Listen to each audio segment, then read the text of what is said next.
I think you got to find ways to ease your anxiety when it comes to it. I think a lot of times we don't even talk enough about like all the mental battles we deal with in the summer. And so pressure just adds to anxiety, right? And it adds, like Alec was saying, like I still to this day get so nervous before like I go out and knock like my first couple doors. But I think just like taking that leap is super important. Like take the leap, then all of a sudden you just kind of like, you just feel more comfortable as you like are going along. So.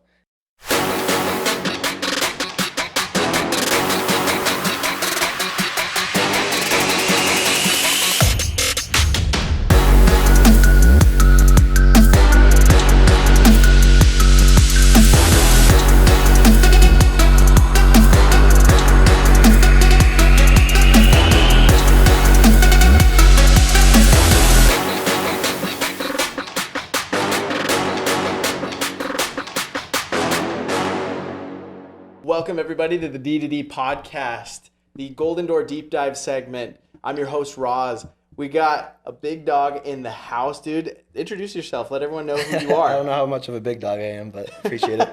I'm Andrew Wood. I'm just stoked to be here. Appreciate it.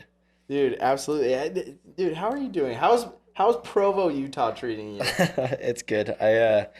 I'm probably one of the few guys. I'm married. I have a kid, and so I'm just enjoying being with the family right now. So it's really good. Okay, so we got a family man here in the family studio. Family guy, yep. Not just a family man, but a Golden Door winner family man. Bringing in, remind me how much revenue you brought in this summer. I think it's right around, I think it's 662. So just past the Golden Door mark. Yep. All right. Well, dude, like, give me your story. We want to hear it. How did you get into the industry? Yeah. So I got into the industry, what was it? 2021 is when like I was like, okay, I need to do something with my life. Right? Yeah. So I was a broke college kid, just got married, and I was like, COVID hit, and I was waiting tables at Texas Roadhouse. I was like, this just doesn't make sense anymore. I was actually like, my hours were reduced, and I was in a position where I was like, man, I need to like level up. I need to find a way to level up for my family. Like, this doesn't make sense for me anymore. Were you married at the time? Yeah. So I got married. I was like almost a year into marriage. And then I reached out to one of my buddies who sold at Vivint, and I thought we were going to be selling Vivint. I had like no idea.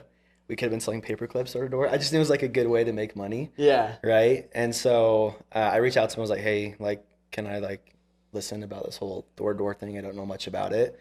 So I got in a meeting with the great guys, and I was like, this makes so much sense. Like, so much sense. And I was like, sign paperwork, like, let's go. I was like so bought in. That's kind of how I got into it. I was just like, I needed to level up for like myself and my family. Yeah. So that's what kind of like brought me into it. What was the biggest driving factor in you wanting to level up, you think? I just wanted to, like, for me personally, it's just like I wanted to be able to provide, right? Being like a married person, you want to just like be able to provide for your family. And $20 an hour just doesn't quite cut it. Yeah. And I had like, you just have to have big aspirations for yourself and for like the people you love. And so that's probably my biggest driving factor, was just like wanting to provide a better life, not only for myself, but for like those around me. Yeah, for sure. I think a lot of people like the idea of that, but they have a little bit too much fear. Yeah. Diving in, especially to like a pure commission job, something that, you know, might, in their minds is a significant risk factor. It's huge like risk. I might go out, I might not sell, I might not do well, which, you know, that's happened to guys before. Yeah, like my first day I bageled, and those thoughts were just flooding through my head. I'm like, absolutely. Oh, maybe this isn't for me. So yeah, it's a scary thing, but it could be like the most rewarding thing, right? Yeah, the second the discomfort sets in, a lot of guys, you know, they want to quit, or they want to like take a break or do something, you know, they want to get out of that discomfort as soon as they get into it sometimes. Yeah. Which is a huge separator of, you know, top 1% Golden Door earners and people that end up quitting. For sure. So kind of speak to me about, you know, how did you overcome that initial, did you have that fear going into it of like, this might not work out, or were you pretty bought into the... I mean, there's always going to be fear like in the back of your head, right? Like, what if this doesn't work out for me? I was just a really big believer, that like I was a talented individual, right? I was whenever I do something, this isn't to be like cocky, but like whenever I do something, I like tend to find myself like near the top because I'm a really competitive person. Mm-hmm. And so that kind of eased my fear quite a bit, just knowing that like I just felt like if all these guys can go out and like make good money. I felt like I was able to do that, and I kind of like expected it out of myself to like Yeah, perform well. And so I think that just helps create a mindset to like ease the fear a for little bit. sure. Have you always been that kind of person of like you always have had that great expectation for yourself, or did you have to work for that? I mean, obviously you have to work. That's something that just doesn't naturally come. I think in some people it comes a little more naturally compared to others, but Sure. by like setting goals and accomplishing goals, that compound effect, right, is like we always say like stacking dubs. Yeah. That compound effect is gonna like help yourself develop that expectation of like success for Hmm. yourself. So it comes through like hard work, right? But that mindset gets developed over time. Yeah. So you take the initial dive, you jump in, leap of faith, get into the pest control industry that summer. Walk me through your first 2 summers then. How much revenue did you put up? What did that look like? Cool. So found myself in Raleigh, North Carolina, in like April or May, and it was going like pretty good. Bagel my first day, but then like kind of worked towards it. And then we actually ended up jumping over to Northern Indiana, which was a vibe. And so that first year, I threw up 380 accounts and did 272K in revenue, and like I was like ecstatic about that. Like the It's whole, sure you're making a lot more money than Texas I was Roadhouse like, at that wow, point. I am so bought in for life, right? So yeah, I was like super ecstatic. And then 2 years ago, so 2022, we went out to Pittsburgh, Pennsylvania. And honestly, like didn't like I like hoped and like wanted to like grow a ton, but like I don't feel like I took as big of a leap as I could have. So Hmm. I did 400 accounts and I was like right around 360K in revenue, but I don't feel like Hmm. I like jumped as much as I could have. But yeah, that's how the first 2 summers went. Why do you think that like that big jump that you wanted didn't happen? Yeah, so I was actually kind of thinking about that as before I come on. I was kind of reviewing my notes, and before 2022, I wrote my note that like I want a golden door, right? Hmm. Like I was like one of those guys like I want to do it, right? Everyone wants to. Everybody wants to, but there's a huge difference between like wanting and then as we kind of talked about, like expecting out of yourself to do something, right? So I think the big jump came from the difference of like hoping or wanting absolutely compared to like absolutely like expecting like Hmm. to do it. And that's where like a big jump came from, that like that's just such a deeper commitment and deeper mindset. Again, like hoping versus like expecting. Yeah. How does one shed the wanting and the actual, and then they go into the actual doing of it, you think? Yeah, a lot of it comes through like preparation. Um, a lot of it's obviously like mindset, but I think a big thing as far as like wanting and hoping. Sorry again, as you were saying, Hmm. how does that change? Like, where does that change Yeah. come from? That's a super good question. I think the expectation comes from yourself. Like you have to completely manifest it. Like a lot, obviously, you hear the term like burn the ships. Yeah. For me, it's kind of like for the difference between last like 22 and 23, the biggest thing was like it was like do or die for me. It was like I was gonna go out there and do it no matter what it took, right? Yeah. If I was knocking until Christmas, like I was gonna do it. That's like Yeah. how committed I was. And that's what you have to manifest compared to like hoping. You set out the goal of 650K in revenue, and then it's like a couple things go wrong, and then you're like 500K in revenue, and then it's like Yeah. 400K in revenue, right? Hmm. That's like where the difference, as in the complete opposite. It's like, okay, how do I figure this out? All this BS comes out, all these excuses pop up. You're managing a team, you have all these different things. Like how like what do I do to figure it out to like make sure like I accomplish my goal? Yeah. And that's really like, a common theme we're seeing with Golden Door winners is the commitment, it's the drive, it's the like the expectation of the success. Yeah, It's obviously there are your day-to-day fears, there are the failures, there's everything that's going wrong, but there's the expectation that everything is going to go wrong, but also with the self-expectation of I'm going to do it despite that. despite all the things that pop up. So, how does one develop that type of mental resilience?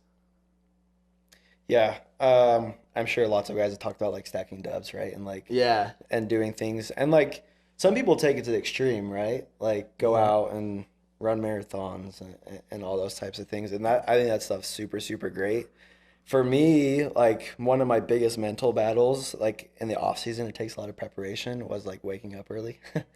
And like I'm like so easy to just like be a night owl and like sleep in. And so I made a commitment to myself to like wake up like around 7 o'clock every single day and like hit the gym. And like every single day you find yourself just like overcoming those like mental things. It's like the concept of callousing your mind, right? Yeah, the Goggins Yeah, principle. callousing your mind, right? As you do more hard things, it's just gonna become like your mind is getting stronger and stronger. And so when push comes to shove in the summertime, when those hard things pop up, like you've already accomplished a lot. And Hmm. the crazy thing is you said it's been like a common theme. The crazy thing is, for me, I would like wake up in the morning, go to the gym. Well, who was I surrounded by? I was surrounded by people who were selling golden doors too. They were also like Yeah. up early. Like I remember like seeing like Zach Seeger in the morning. Like every morning at the Uh-huh. gym was like, I must be doing something right if this guy's at the gym right now, early in the morning. And so like again, like stacking dubs is like probably a pretty common thing, but Yeah. it just means it's that important, right? To crevice your mind. Yeah, and what are the most common dubs that you're stacking for yourself personally? Um, just like yeah, just doing stuff I don't want to do. Like right, like the dub I'm stacking right now is like I'm going to school right now. Yeah. Like I don't want to do that personally, but like it's like tough. I'm like so close to graduating. I'm going to class and like it's a mental battle for me like to go to school every single day, but like I'm doing it, right? And it's going to pay off. I'm going to get my degree, diploma, you know. Obviously like just going to the gym, like I just feel like so good at the gym, like pushing myself one more rep, one more set, right? Yeah. Things like that. Those are like the most common things for me. And then like trying to level up like my marriage and my family, like how can I improve as like a father? How can I improve as a husband, right? Because those Totally. those coordinate super heavily into like your work ethic. Yeah, is it kind of weird going to school and being like, oh, I probably made more money than my Yeah. professors? Yeah, first day I'm like, oh goodness. All right, just gotta strap in right now. Yeah. I probably What are you made getting your degree in? public health science. Okay. So not even gonna help your new career. I'm just close. Might as well. I hope my mom's proud. That's all I gotta say. There we go. There we go. And anything to make the parents proud, right? Even Absolutely. if it's just a piece of paper. But Absolutely. yeah, I remember going back to college after my second summer. Just was, You hey, just let's like, go recruit. Let's do something, like have something to do during the off season. And I was taking, all these business classes, entrepreneur classes, and they were all saying like, oh, like it's a hard life. You don't want to do this, and like just really like baby like patting it. And dude, school is a business, man. I'm It's like, like, why are you training me to be a slave right now? You need to be training me to be a killer, yeah, which is exactly what this job I does. like And that. I love the culture that, like Grit provides. And, you're with Zach Seeger, you're with Drew Hansen, you're with these guys that are putting up golden doors and Double golden double doors, golden a little more doors. than double golden We doors. see you, Corbin. We see you, Zach. Love you guys. What's up, everybody? Door to Door Con 7's coming up January 25th through the 27th in Salt Lake City, Utah. If you have not got your ticket, you're going to miss out on the industry's leading event with vendors over 100, with over 40 speakers on recruiting, sales, finance, growing your business, scaling. And we've had over 3,000 attendees there last year, and this year is going to be bigger and better with Lance Armstrong, Sean White, Kent Clothier, myself, and so many really cool people to network with the best. We have more Golden Door winners this year. We have more coming at you, and I don't think you're going to want to miss it. So now let's kind of shift over to first summer you did decent, second summer just like a little bit better, and then an immediate jump, almost double what you did the Yeah. second year, thrusting you into the Golden Door atmosphere. Yeah. What did that look like for you? Yeah. Again, speaking, as we were talking a little bit earlier, I had the blessing of being surrounded by like so many Golden Door winners, right? And so there's like a couple things I put into it. The expectation, right? That was like a super big thing. The hoping versus the expecting was like a really big thing. But I was actually, so I kind of like took a tour and like met with all the Golden Doors and like just kind of like picked their brains, Yeah. what can I do? What's the difference? Like, what are these guys doing, right? Kind of like Yeah. what you're doing with the podcast right now. And I sat down with Zach Kinzel, who did $1 million for the Grit this past year, and he said something that was like super small, but like stuck with me really, really heavy. He said, "You have to make the right decision 10 times out of 10, right?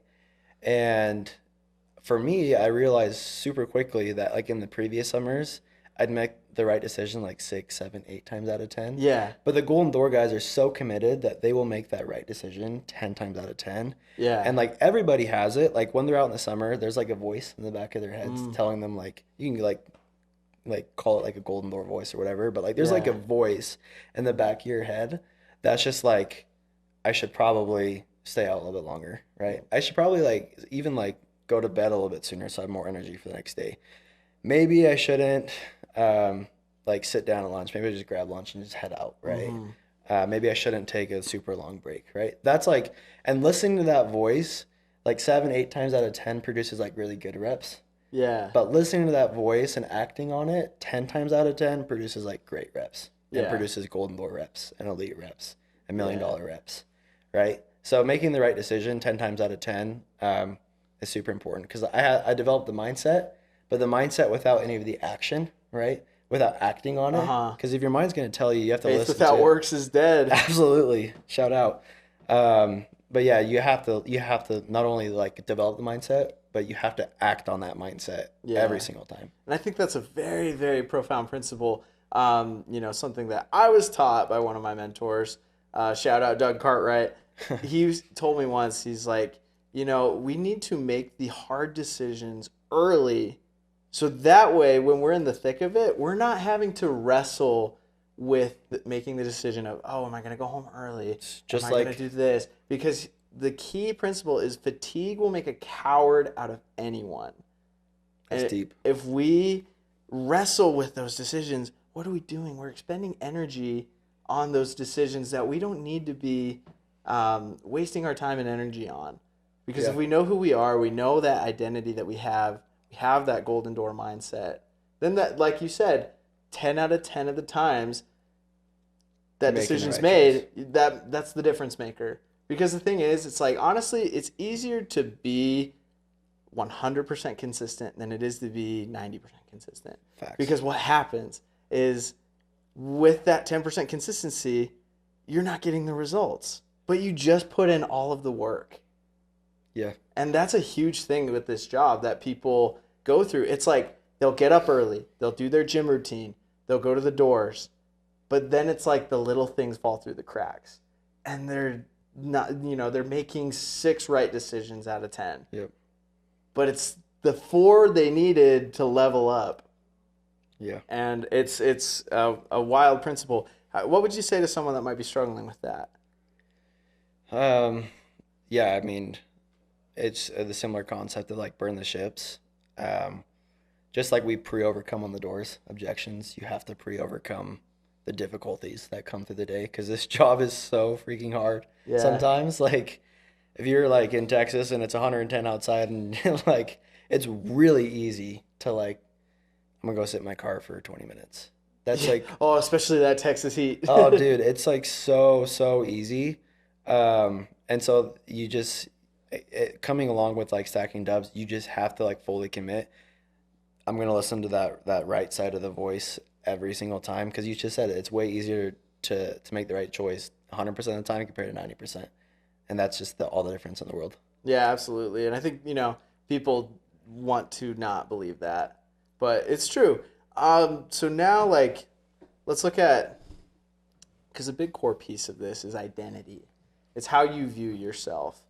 How does one create that identity of I'm a Golden Door winner and stick to it? Yeah.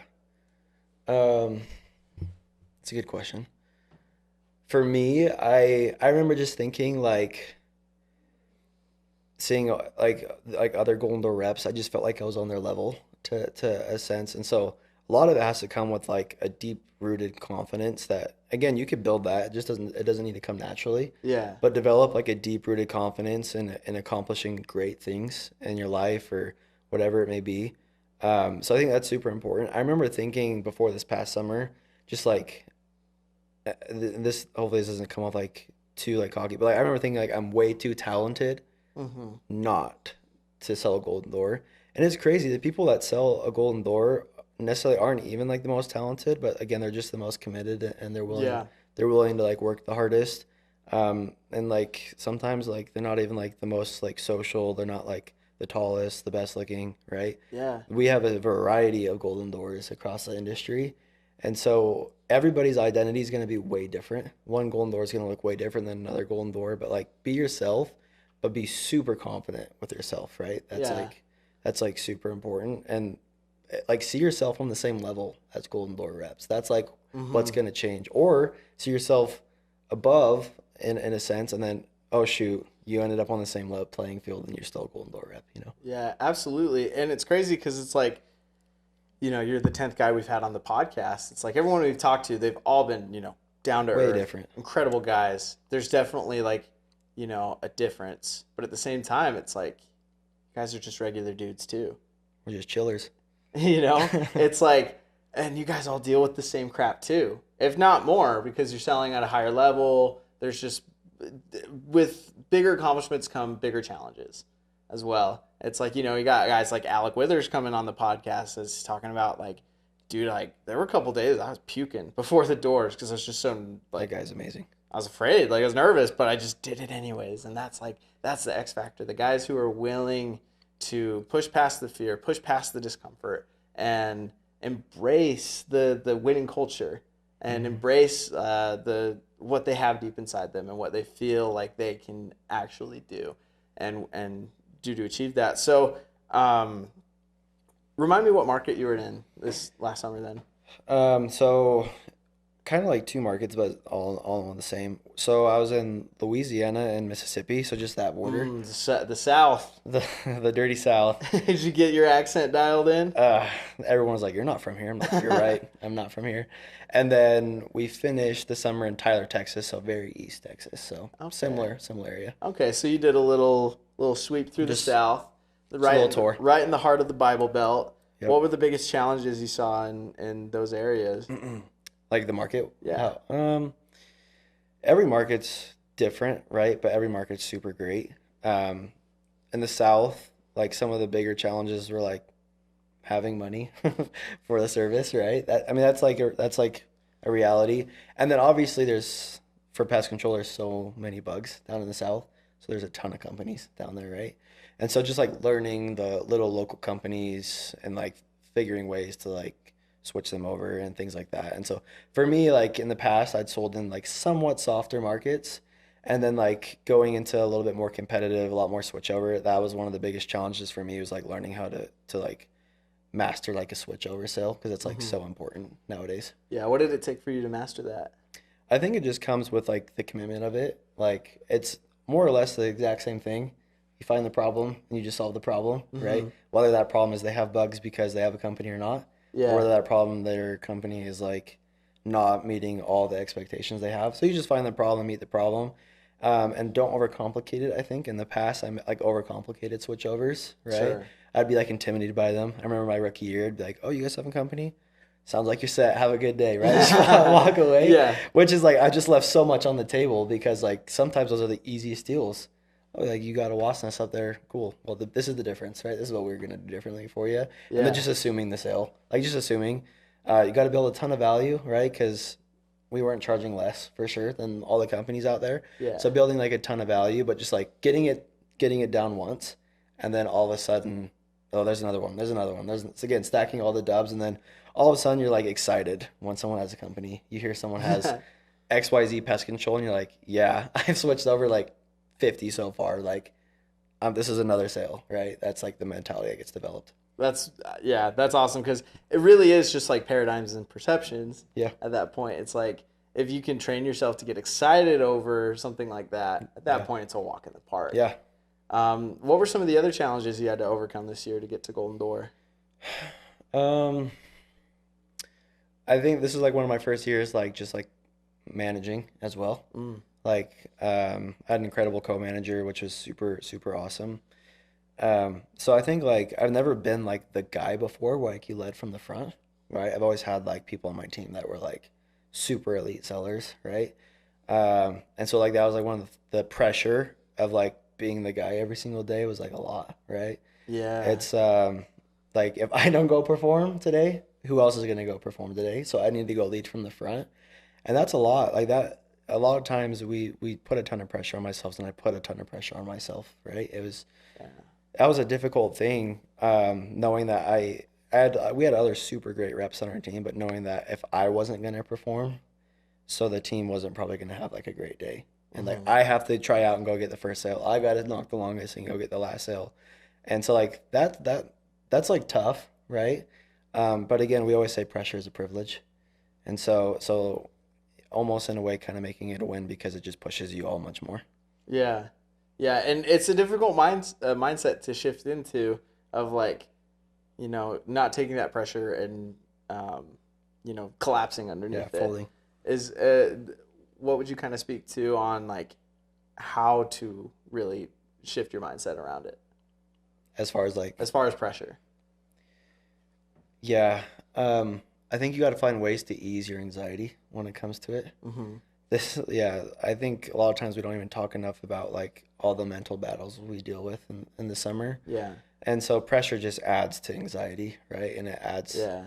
like Alec was saying, like I still to this day get so nervous before like I go out and knock like my first couple doors.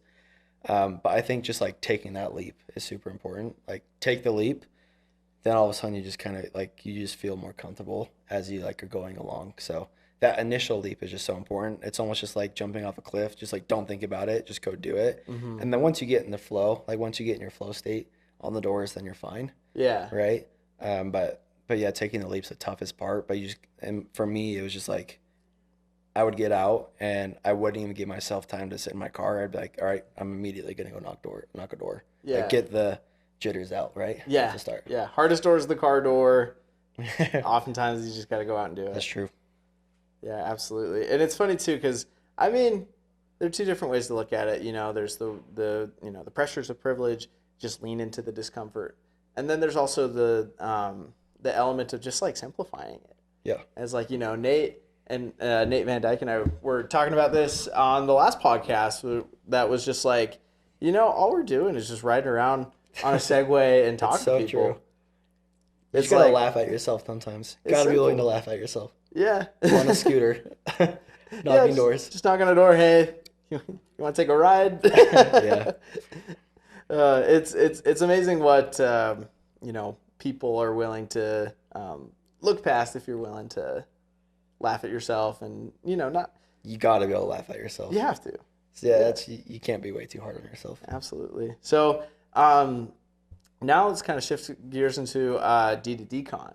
So is this going to be your first D2D-Con? Yeah, haven't been before. Haven't been before. Do you know what to kind of expect or like what you're looking at? No, I mean, I've heard from other guys, but yeah, not a ton. Yeah, January 25th through the 27th. Shaun White's coming to speak. That guy's amazing. Just like the theme is the greats. So the guys who are multiple winners. Lance Armstrong's coming. Wow. We will fully endorse his wins. Despite those getting taken away. And then Chris Voss is going to make an appearance. Sam obviously is going to be speaking, and tons of workshops, tons of places just across all industries. It's going to be a really special event. And then obviously for you, we're going to have you on the main stage collecting that Golden Door Award, which is going to be really exciting. We're very much looking forward to it. So definitely excited for D2D-Con.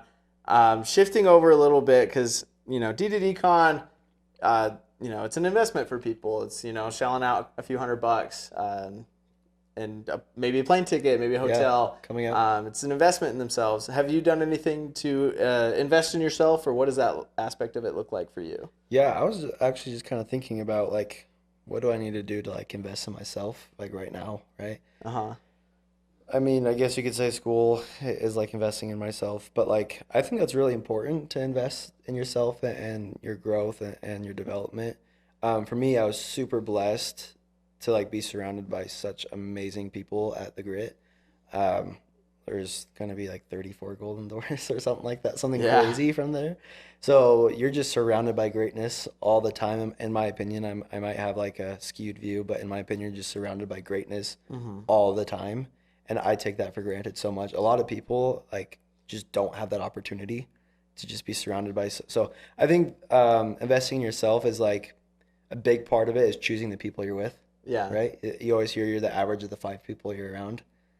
Invest in those people, right? Invest so you get to hear from. We just went to like the Limitless concert or the conference. Yeah. That was so amazing. Like getting to like hear David Goggins and Gary Vee and all these different guys. Like that's how you invest in yourself.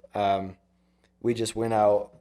We had like an elite sellers trip at the Grit in Lake Powell, right? And just being able to be surrounded by people and share stories and share experiences.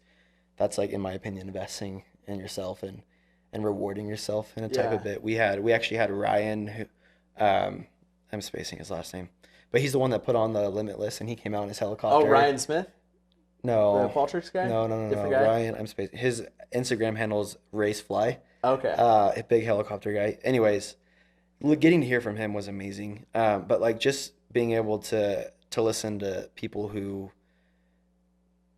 had the success that you want, right? Yeah. That's maybe why I struggle in school. I don't necessarily want to listen to the people that I just just take don't- advice I- from someone you wouldn't we just- trade places we with, just right? don't. Yeah, that like, we just don't want the same things. But like getting to hear from people that have what you want, and then that's how you can figure out, and that's how you can get it. So I feel like that's a big way of investing in yourself. Yeah, for sure. Now kind of speaking to like this is your first Golden Door award.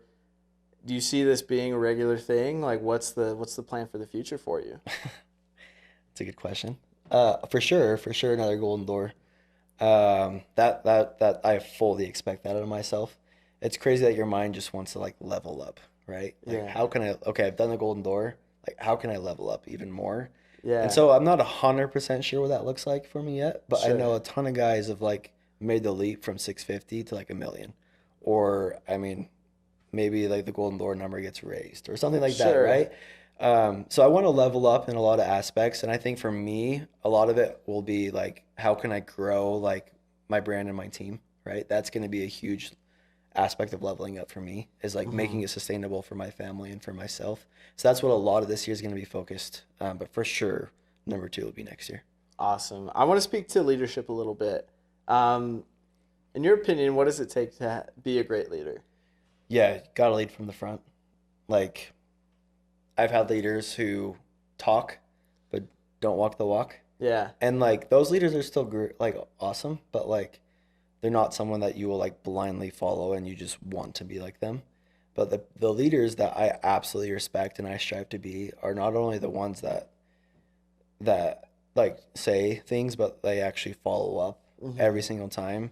And they're the ones that are getting out early. They're the ones that are knocking late, they're the ones that are in the office early, or like always there to help you recruit or whatever it may be. So for me, a leader leads by example, and then just someone that's there for you. That's so important in this job.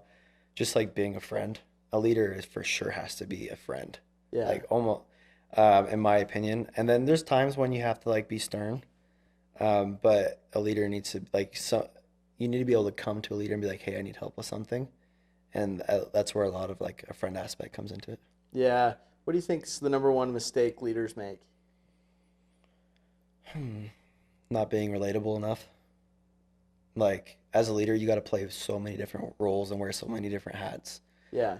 You got to find a way to relate to everybody, because it's crazy how different people are, especially people in this industry, Yeah. right? You got to be able to adapt to someone's needs. And I'm not saying be fake, never be fake, but you need to be able to adapt to what somebody needs, right? Someone might need a one-on-one training, or somebody might need you to be stern with them, right? But I think a leader needs to be relatable to somebody, because that's how again you want to follow somebody that you can relate to. And so not being relatable and almost being like puffed up or stuck up in Sure. a way just absolutely, I feel like, turns people off from leaders. Absolutely. Now let's kind of shift gears a little bit into like the actual like selling process. What did it take for you to get good at selling? A lot of training, obviously. Like obviously between my first year, a lot of training. Thankfully, I feel like going to my rookie year, the Grit had like a super dialed training program. We continue to level that up every single year. So I just felt super comfortable. Like I feel like I knew how to pitch pest control before I even did it, like my first year, Yeah. because training was like super important. But I feel like the biggest differences between the first 2 years and this year weren't necessarily like the sales process. Yeah, I probably like got a little bit better, but not like drastically better. It was more like mindset and expectations for myself. But yeah, you just got to figure out what works for you. Everybody's different. But yeah, that I'd say a lot of training to begin with, and then through time, you kind of know how to encounter certain situations. Yeah, 100%, 100%. How much time did you typically spend on training? It varied, but I mean, this past year in the off season, maybe like an hour or two a week, like nothing super crazy. Yeah, nothing crazy, Yeah, nothing wild. but it still makes a big difference. It does. It makes a huge difference. Yeah, You got, and absolutely. just again, it just adds to the confidence. If you know what you're gonna say and you know how to pre-overcome, and you know when certain objections come your way, how you're gonna handle them, it makes a world of a difference. And more than anything, just adds the confidence. Yeah, absolutely, absolutely. So, anyways, before we part ways with you, we just wanted to thank you so much and Oh, thank you. welcome you proudly to the D2D Con stage. It's going to be the hell of a time. We're excited. absolutely excited to have you guys coming out and being a part of that. It really does mean a lot to us that you guys take this seriously, and that it's something. It's a company standard now for you guys, which is incredible. What would you say? Speaking to like a lot of new guys listening to this podcast that are aspiring for that golden door but aren't quite sure where to even start. What are you telling them? It starts by just saying it. That's like it. It sounds super, super cheesy, but like it starts by just saying it. For me, it didn't start until we were like in our big conference, and I wrote in my notebook, 2022, I wrote I want a golden door. 2023, before this past summer, I wrote I did a golden door, and that's honestly where it starts. It's just manifesting it, and then not only manifesting it, but like just begin to expect yourself to do it, because it's super like it's very, very difficult, don't get me wrong, but it's super doable. And like you just have to develop that mindset, like I can do it, I will do it, I already did it. Yeah, I think that's powerful. And thank you so much for all of these tips and tricks and mindset and everything. I hope you guys took notes. Absolutely powerful principles. Just before we see you off, man, is there any general advice you'd give to the industry as a whole? Not a ton of advice. I would just say like figure out what's next, like how you can level up, right? What can you do to level up? And then just follow people who have what you want, right? Yeah. If you want a golden door, go talk to a couple golden door guys, right? Figure it out. If you want to do $1 million, figure out how to do $1 million. If you want to grow a huge organization, talk to the people that have done it, right? So just follow people that have what you want, and then put in the work to do it. Absolutely. Well, guys, this has been the D2D podcast, the Golden Door Deep Dive segment. We have been absolutely blessed to have Drew here with us. Tune in for next week's podcast. We got several more Golden Door winners on the way. We are far from done with this. So this has been awesome, man. Thanks for coming out. Thank you so much. It's a big pleasure. We'll see you guys.